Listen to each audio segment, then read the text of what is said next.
About a year ago, I released 3 podcast episodes centered on a conversation with Elisa, a woman whose husband shocked her by telling her he was leaving their marriage.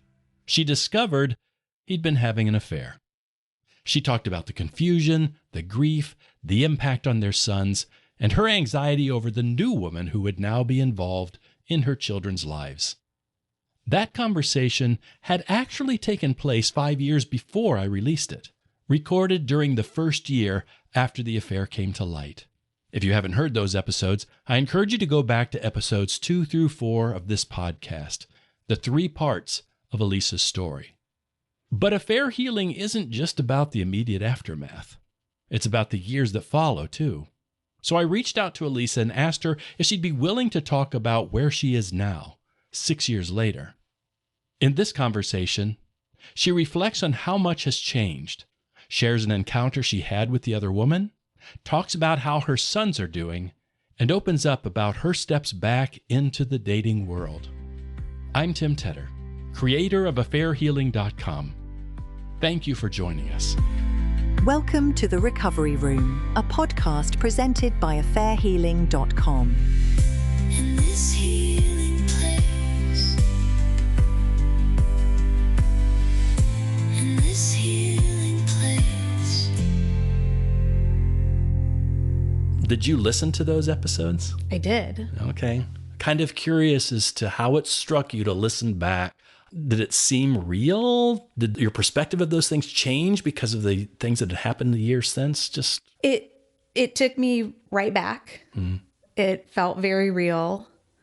I was surprised after so much time and how far I've grown and how far I've come since then, how some of the emotions could be so raw so quickly. Hearing me tell that story from that moment.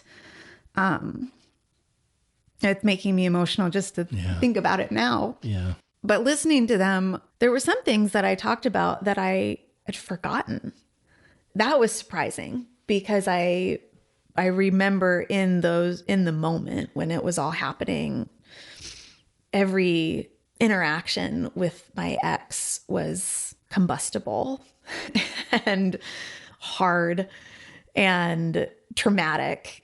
And for a very long time, every single interaction just was so bold in my day to day, and how I was just surprised at some of the things that I had forgotten about, some of the things that my kids had said that I had told you about, the worry that I had over interacting with the other woman was so prevalent in those recordings and is such a non-factor today. And that's a real stark difference in how bothered I was by seeing her, being in a shared space with her.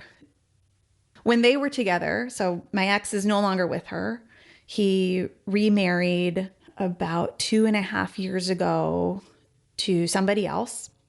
When he was with the other woman, she and I never had any communication with each other.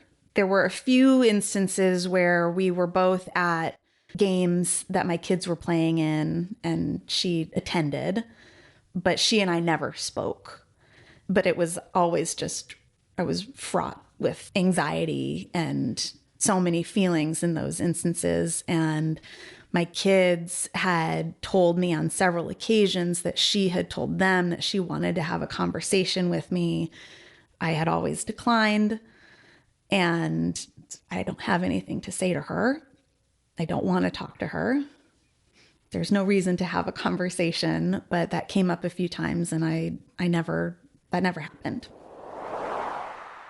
It never happened while that woman and Elisa's ex-husband were together. But eventually, she did have an encounter with the other woman. I was at a bar with a couple of friends, and these 2 friends were people that lived in the neighborhood that my ex moved into. And so they knew my ex and they knew her. The affair partner walks up. She notices them first. Hey guys, oh my gosh, it's great to see you. How are you? And they froze and smiled and were like, oh, wow. And then she and I made eye contact and it registered. And so she recognized me and then went and sat on the other side of the bar. So then my friends and I had a decision to make. Do we stay, carry on and ignore her? Do we go? At this point, my ex was in a relationship with the woman he's now married to. They started dating right around the time that he and the other woman broke up and had already been talking about getting married because they had told the kids that.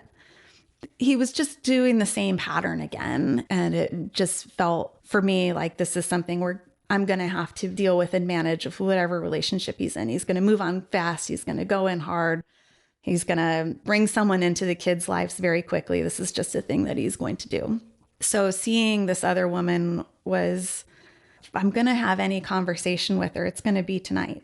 So I went over to her, and the one thing that I always still wanted to know, I always wanted to know, what story did he tell her about the state of our marriage to justify her feeling like it was okay to proceed? And I had assumptions, but I was just curious. So I went over to her and I introduced myself, and she said, I know who you are. And I said, okay. I wanted to make it known that I wasn't going to punch her or pull her hair. There's not going to be any violence here. Yeah. Yeah. And so I said to her, I don't know if my ex said the same thing to you, but he told me on several occasions that he always thought that you and I would really like each other, and that if we knew each other in other circumstances, that we would be really good friends. Did he say the same thing to you? And she smiled and she nodded and she said, yeah, he told me that too several times. And I said, well, what did you think about that? And she goes, I thought that was crazy. We had a little laugh and we were like, yeah, that was a crazy thought of his. So it's almost like we got to a common ground of he's kind of foolish and we can have a conversation now.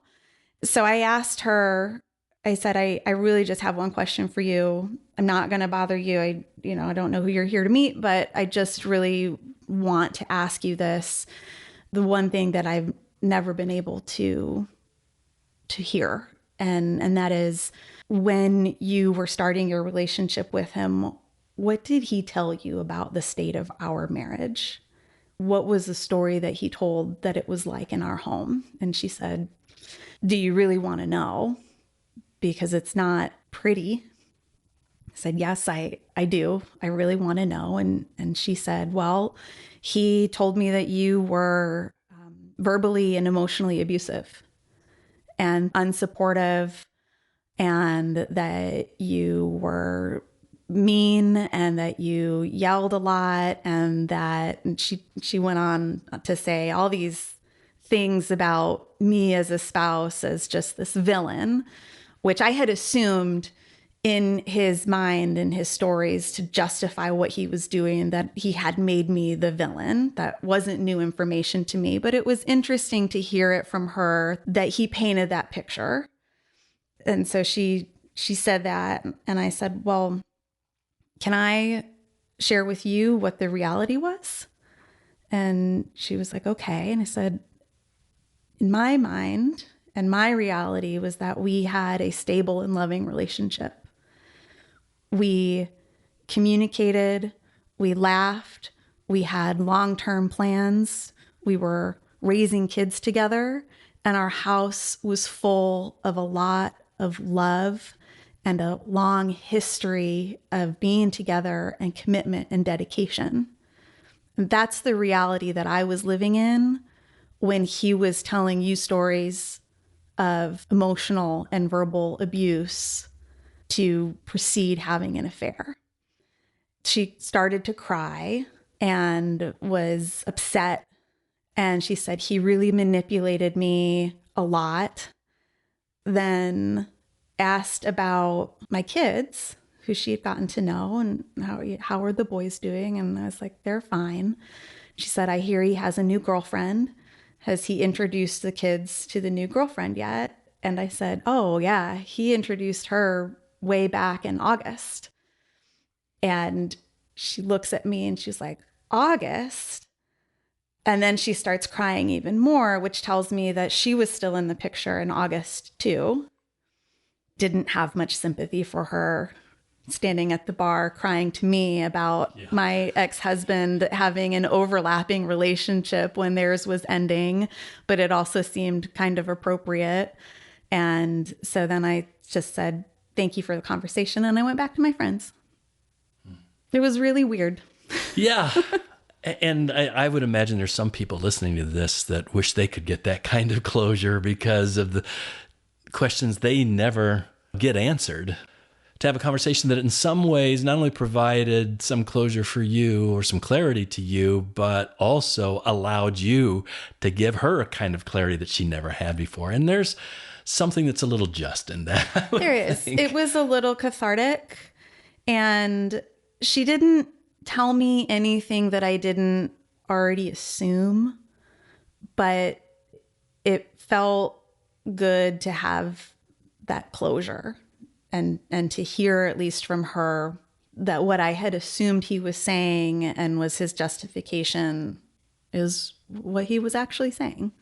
It sounds like one of the things that you might say to that 5-6-year-old version of yourself might be, hey, all this stress that you're putting on and meeting this other woman, it's going to be okay. It's not going to be as bad as it's playing out in your mind.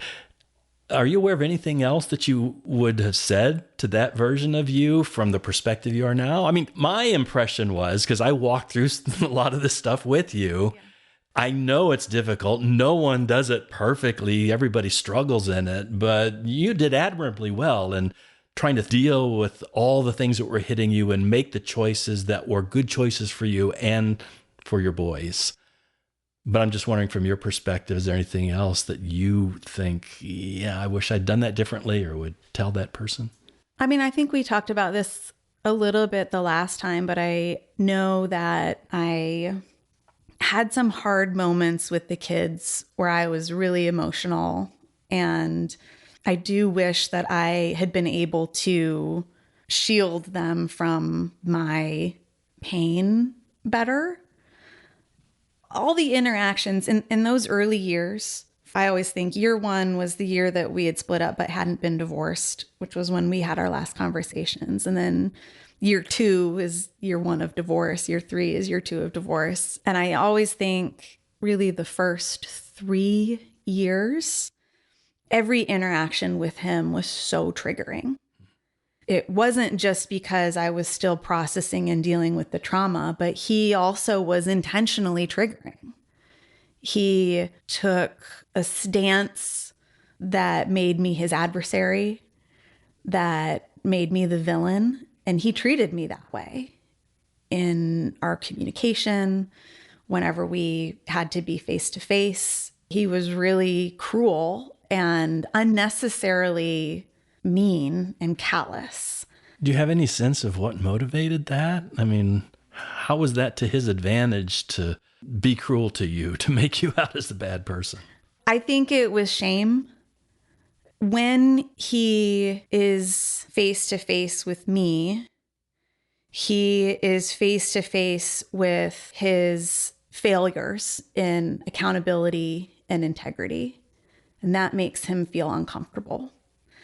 And rather than addressing it within himself, he pushes back. And in order to not take accountability or to acknowledge that he was the problem, he projects it onto me. Yeah. Having that perspective helps me now, 6 years later, handle interactions with him much better. He's better, but there's still an adversarial approach.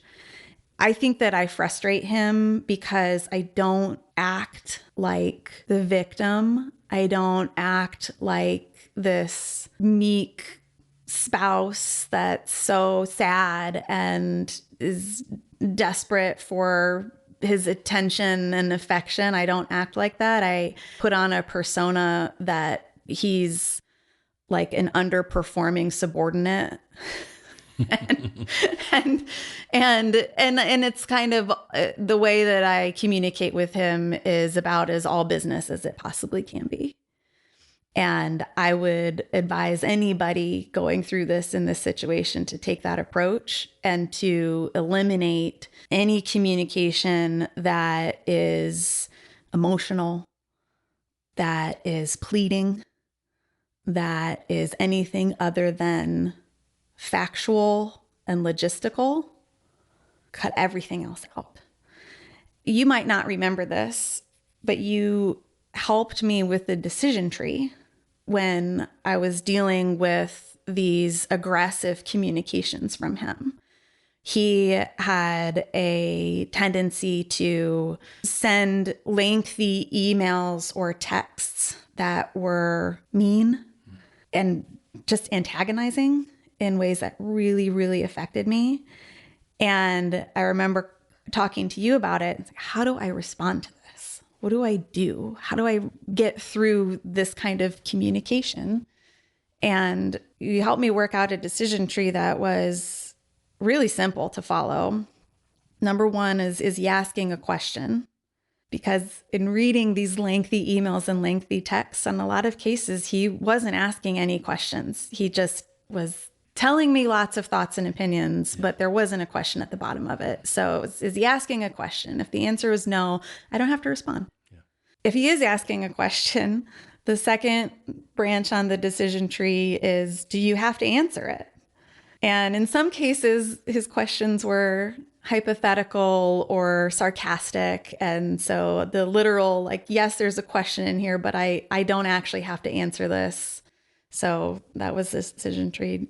Branch number 2. And then if the answer was yes, he's asking a question that you have to answer, then the third thing was answer in as few words as possible. Be done with it. That was the approach I took that I think maddened him because I wasn't taking the bait. And I still follow that. He does not send triggering messages like that anymore. I'll still get some subtle jabs every now and then. There'll still be this attitude, but it's easier to ignore now. But following that decision tree was really helpful in keeping my peace, not engaging in these fights with him that weren't worth any time or energy. One of my friends gave me some really good advice too. She came over and we were sitting in my kitchen together when one of his long emails came through, and I read it and was immediately upset and trying to figure out, like, what do I do with this? And she was like, he doesn't have the privilege anymore of knowing what's going on inside your brain. He doesn't get access to that. Yeah. You do not have to share your thoughts, feelings, opinions, emotions with him anymore. He's lost that privilege. Don't engage. Don't give that away. That's what he's looking for. And I think that was great advice too. And I think about that a lot. And it's a privilege to have me in someone's life and sharing my thoughts and feelings. And he does not have that privilege anymore. I think your consistency in maintaining that discipline to not respond in kind, to not to use a lot of words, was probably the most effective thing in allowing that to gradually diminish. You can't change him. You can't make his choices. You can only decide for yourself. And if anybody's listening to this that finds themselves in the same kind of situation, I'm just going to tell you, your discipline and staying consistent with it is going to make all the difference. Because if you decide to do that and you do it for 3 or 4 times, and then that 5th time you do respond to the email and you kind of give it back, that's just going to reinforce the pattern. So just staying consistent eventually until it diminishes. And The more disciplined you are, the easier it is to just uphold those boundaries.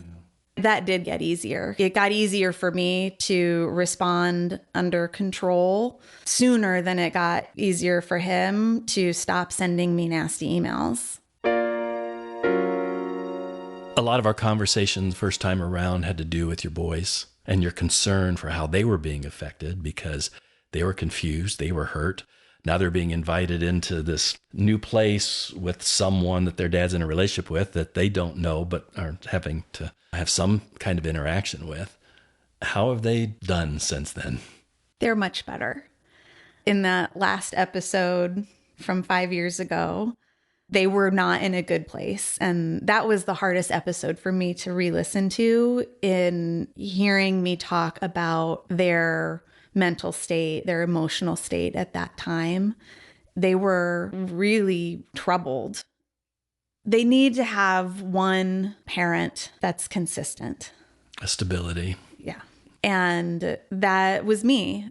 I was wholly and completely dedicated to being the most consistent and the most present and the best listener and the one to be there for them no matter what, because I knew they weren't getting that at their dad's.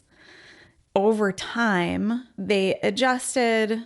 They have formed their own opinions and perspectives on the divorce. They have a decent relationship with their dad. In my mind, is somewhat superficial, but it's not contentious. Do they like spending time with him? They do. They do. They aren't super excited when it's like, oh, tomorrow you go back to your dad's house for the week. I don't think it's really crossed their mind with much seriousness. Could I ask to be at mom's all the time? And I'm not going to feed that information to them. That has to be a decision they come up with on their own. One of the things that I think has been foundational for the boys in adjusting and recovering from the divorce is something that you shared with me really early on when I was enraged and devastated and angry, and I wanted to just burn the house down, metaphorically, and and was really ready to go like scorched earth on the whole thing. And you reminded me on multiple times that it should be important to me that the boys have a good relationship with their dad.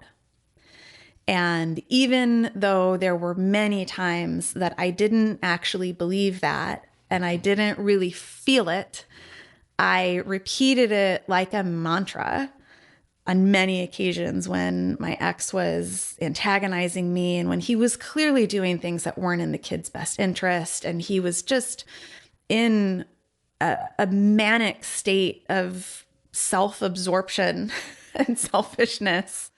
It could have been so easy for me to villainize him and to talk bad about him and to give the kids fodder for hating their dad. And I did not do that. I continually said in all those instances to myself, it is important to you that the kids have a good relationship with their dad. That was the foundation for a lot of my decision making in how I would handle when they came to me with problems, or when they would share things with me about stuff they were upset about, or when my ex did something crazy and stupid that made everybody angry. He didn't help himself. There were so many things that he did that would have been pretty easy for me to fan the flame on and really cause a lot of division between him and his kids. And I didn't do that because it's important to me that the kids have a good relationship with their dad. Yeah. And I said that over and over and over and over again, and just used that as a driving principle in how I was going to react and respond to the situation. And he could make his bad decisions. But I was not going to be a factor in a rift between him and the kids. If they had a rift that was going to be on him and him alone, I was not going to participate in that. I just think that's the kind of choice that is a choice to love your children enough to push that tendency to, man, I could really make their dad look bad in their eyes. And it's easy for us to look at someone who's having an affair and all the way that affects the family and the kids and say, well, how selfish that is. You're not considering how this is affecting your children. But I think it's also fair to say that when someone who's been betrayed chooses to act out of their anger in a kind of retribution that I'm going to throw this parent under the bus because they deserve it, that is also doing damage to children that might kind of feel good and justified in the moment, but man, has some long-term consequences. I've not been perfect. Well, none of us are. And so there've certainly been moments where I've rolled my eyes or scoffed at something they've told me their dad said.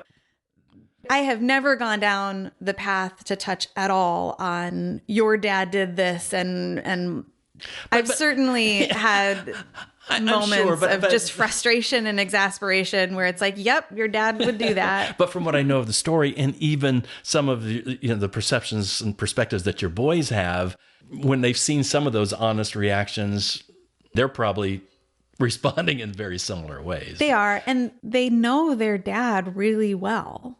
They know me really well. They are two kids that have really, really high EQ. And they have good senses for what is not being said and what someone might be feeling. So finding a way to be honest with them with an appropriate level of information without villainizing the other parent will do a lot more in the long run. It's unhelpful to, release steam from the pressure cooker in the short term. I know it's especially difficult if the other parent is doing that because you feel like, oh, well, I've got to balance things out here. So now I'm going to have to tell my version of things, so I don't look like the bad person. That can be really, really tempting. I understand that.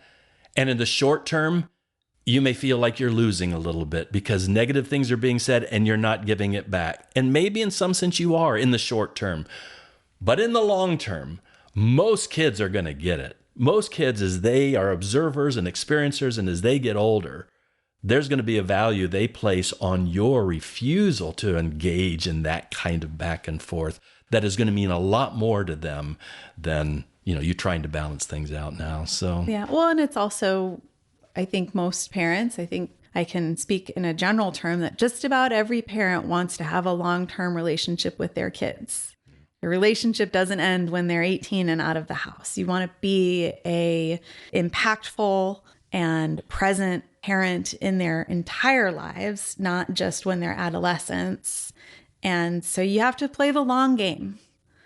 And these are moments in time where it would feel really good in the short term to say certain things and make them angry at the other parent because it makes you feel better. But if you're playing the long game of, I want to have a long lasting and good relationship with my kids for the entirety of my life and theirs, this short-term gain is not worth it. I know that you eventually became open to the possibility of dating again. How long did that take you to get to that place? I started to date around the time that my divorce was final, a year and a couple of months after discovering the affairs. It was wild because my ex and I had started dating our freshman year in college. I was 18 years old. We were married at 20, divorced at 38. So dating was completely different.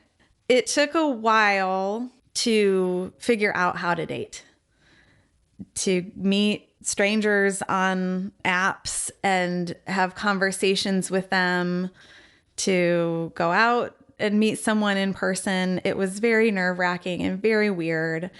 I was really fortunate that the first several people that I met and went on dates with were really good people.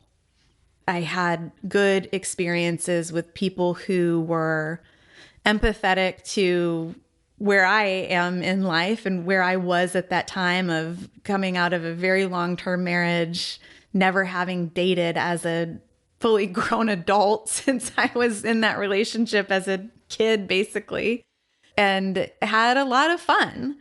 It wasn't a bad experience. I've had a couple of relationships in the last couple of years. Each one has really helped me shape what I really want and what I'm really looking for. It takes time to come out of something that is nearly 2 decades and to have it end in such a spectacularly tragic way and traumatic way that shatters your identity, your trust in other people, your thoughts and feelings about long-term relationships and marriage and all of this. It just shifts your perspective in so many ways. And to have all that happen and then to still be like, but I still want to find love. For me, it's taken a lot of time to go through some relationships that weren't right person for me, but people who I learned a lot from in figuring out what exactly is it that I want. It's helped bring a lot of clarity to what I need in a partner and in a relationship that I know I wasn't able to define at 20 years old when I got married, and I wasn't able to define at 38 when I got divorced, and I wasn't able to define at 39 when the divorce was final. It's taken time to really figure out what I need. There's been some heartbreaks along the way, some relationships that I thought would work out that didn't. You have to be open to that and open to the fact that you might get really attached to someone and it might not work out, and that's okay, because I also know that that person wasn't going to meet all my needs. Well, I think that's interesting because for some people, after going through a betrayal, and all that can mean to someone's identity and self-worth, to take the risk of putting yourself out there again. I mean, some people just, I'm not going to do that. Not in that way. But here you say, no, it's worth the risk, even when it's painful. I think so. I know that for me, I have learned how to be alone. I am comfortable with myself being alone. I'm not in a place where I am so lonely that I'm willing to date and bind myself to somebody else that isn't the right person. Just for the sake of being. Just because I have to be in a partnership. I don't feel that way. But that doesn't mean I don't want to find that person, and a person that has the same values and goals and interests, and someone that's trustworthy, and we like to do the same things. And, you know, like if I've met enough people through dating that I can say, these have all been mostly good people, they just haven't been the right people for me, then the right person for me is out there. I know that version of you, before finding out about the affairs and everything, and the perspective you had on your marriage, and the view that this is who we are and this is who we always will be, this intact family, and we'll build a life and a marriage, and it's a good thing. And if you could have had that, it would have been a good thing. By no choice of your own, that was taken away from you. Now, 6 years later, has all this changed you in ways that you are thankful for, or has it just been a cost, a loss of things? I mean, how do you look at this experience? No, I'm thankful for a lot of things, that a lot of ways that this has changed me.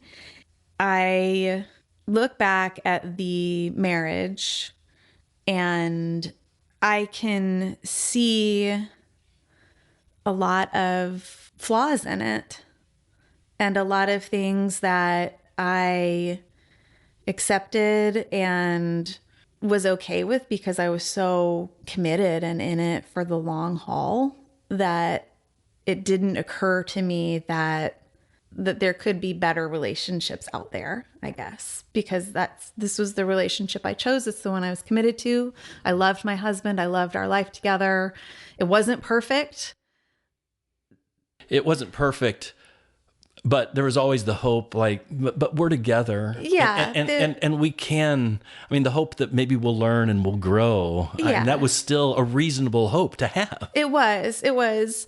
I think one of the things that I am looking for now that I recognize that was not a characteristic that my ex-husband had is I really need to be with someone who is open to self-improvement and has self-awareness and an understanding that we are all works in progress and can acknowledge where there's work to be done and to make that dedicated time and space to work on themselves.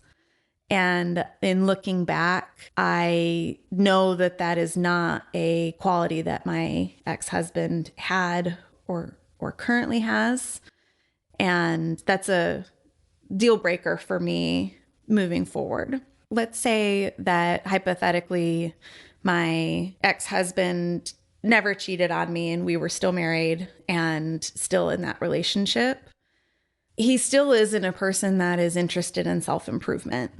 And there still would have been a plateau of me seeking growth and him going on a different path. I think we would have been two people living together, but separate lives emotionally. Yeah, it would have been interesting when your boys were grown and out of the house, what that marriage would have looked like. Yes. And so when you ask me, what am I happy about that, or what am I looking forward to? I know that there's healthier relationships out there. And I know that what I had was good and I loved it, but it wasn't great. And I can see that now in looking back. And I'm really excited to find the great. That to me is a win and not just the consequence of all of this, but something that I think is a blessing and that I'm grateful to have the opportunity, as awful as it is to date in your 40s and to be continually starting over with different relationships that don't work out. I'm still hopeful that there's a healthy relationship out there and I'm excited for that, and that's worth waiting for and focusing on myself and worth going through this process for. And I think I'll be better in the long run than I would have been in a relationship that maybe would get stagnant. There are moments when you're going through it that you do think, who am I? What am I going to be if I am not this person in this relationship that I've been in for so long? My vision for who I am going to be in the future is different now too. And what does that mean? Am I okay with that? How do I want that to change? And there's something really hard about that in knowing that your planned future, your envisioned future for yourself and for your family and with this person isn't going to be what you thought it was going to be. But there's also something really empowering in what can I be? It was hard to get to that place of being excited about this new future that I didn't envision. But once I got there, I'm excited about it.